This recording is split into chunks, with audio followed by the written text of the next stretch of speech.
Hello everybody and welcome to Talking Marvel. I'm your host Darcy Pierce, and today we have come to the final film of the ultimate conclusion to the Infinity Saga, Avengers Endgame. Yes, this is a little sad to say. This is the last movie we get to see our favourite heroes all together that we have grown to love over the past 10 years. Enough of that. Everything we have seen and witnessed has come to an end, bringing us the best of memories with great films and casting the actors so perfectly to bring emotion and depth to their films.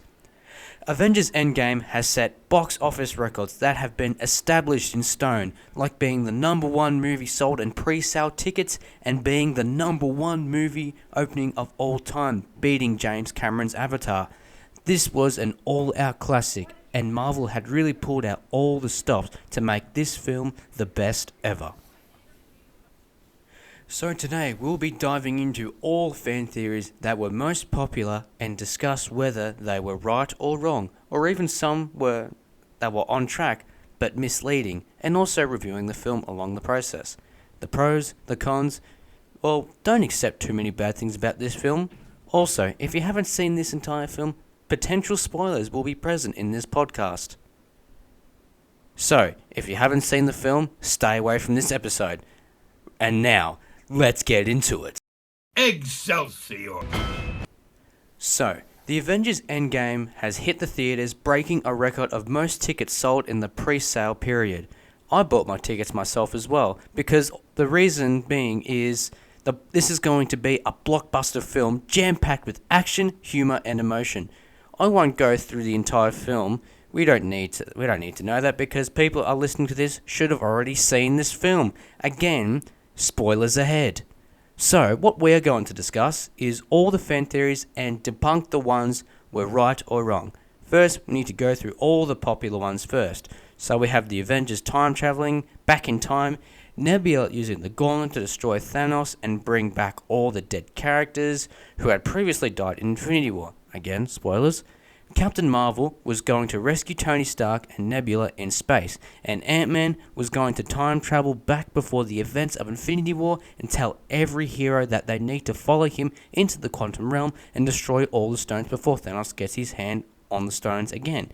And no, Ant-Man shrinking into Thanos' butt does not count, and all I can say, Ant-Man does not come close to being near Thanos' anus. So that theory is out the window. Yes, the movie is finished in the theaters at the moment, and you can maybe be able to see it near you. It's out on DVD right now, so please purchase it now. So, now, let's get back into it. I know it's a lot to take in, but that's why we're here. So let's jump right into the discussion with theory number 1. Captain Marvel rescues Tony Stark and Nebula in space. Now, this actually happened at the start of the film, other than us seeing Clint Barton's family turn to dust. This is 6 minutes into the film, but we don't see Captain Marvel time travel in any way, which isn't the point. I can say this is a theory that was right from the beginning, so we can tick this one off being correct. Now, theory number 2 was Scott Lang time travels and uses the quantum realm to defeat Thanos. We initially thought Scott time traveled to 1983, referring to the trailer where it had Archive 1983. So, he would have had to blend in with the rest of the population, but that still wouldn't have made sense at how he hasn't aged 20 odd years, leading up to the current events. If you look back, Janet Van Dyne warned Scott to not get sucked into a time vortex, but it was believed that it was exactly what he did to be placed in 1983. Well, I can tell you, this was all wrong. Well, some of it was truth. However, he was saved by a small rodent. I know, cheesy, right? See what I did there? I'll stop now. He comes out of the quantum realm 5 years after the snap, but in the quantum realm, it was supposedly felt like 5 hours, according to Scott. So they ended up deciding to use the method of using the quantum realm and creating a time-traveling technique to each group can go into a different time period and collect all the Infinity Stones and bring them back to the current day, and simply snap their fingers to undo all of the deceased people. Now, this theory was so popular, other than Ant-Man shrinking into Thanos' butt, is so false. Before we enter the review of the film, we're going to take another short break. We'll see you very soon. Do you like Pepsi? You can buy Pepsi in any nearby store. Pepsi is the drink for winners, not losers. If you're a winner, you need a Pepsi. Purchase now in any nearby store. Now, we review the film. Excelsior! From beginning to Endgame, it was packed full of hidden Easter eggs and filled with action scenes and emotional scenes. Hashtag LoveYou3000. Tear again. This was the last words we heard from Tony, but the moment before he snapped his fingers and said the iconic line that launched the entire MCU, I am Iron Man. There were a lot of cool things we got at the end of the Infinity Saga. Thor was fat, which we nicknamed Brother Thor. Cap had his dance with Peggy Carter and gave his shield to Sam Wilson, passing it on to be the next Captain America. All characters that were dusted in Infinity War were brought back to life in the final battle against Thanos' army, and my favourite scene of the film was Captain America lifting Thor's hammer and destroy Thanos with it and his shield.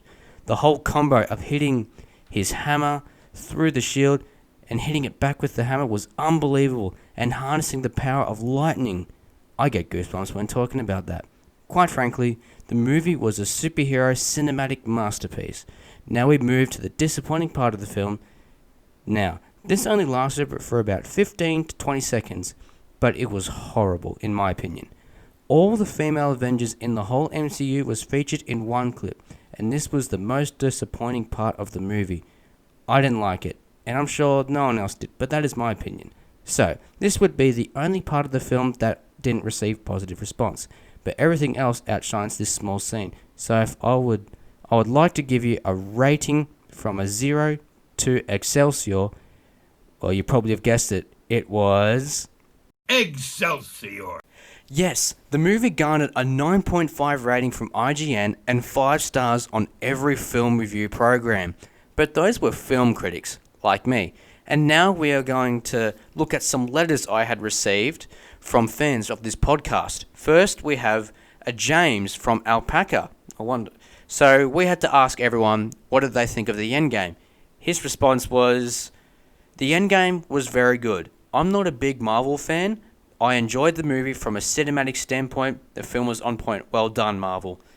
Thank you very much for that review there, Declan. Sorry, I called you James. Sorry. We're going to be speaking to Declan now with his review of Avengers Endgame. He says, I loved it very much. Avengers Endgame was packed full of emotion and action. I especially enjoyed the scene where Captain America got his final dance with Peggy Carter. Interesting feedback, and thank you again for that. And I have to believe that was probably one of the more touching scenes of the film. And thank you as well, and thanks to all of the people who send in their letters. Now, this movie was truly been one film for the ages. From all the hard work that has been put in by Marvel executives and, of course, the one and only Stan Lee, who provided such amazing comics and sharing the passion of helping make these Marvel films so spectacular. Again, this is your host, Darcy Pierce, and this was the Endgame review on Talking Marvel. Goodbye, everyone.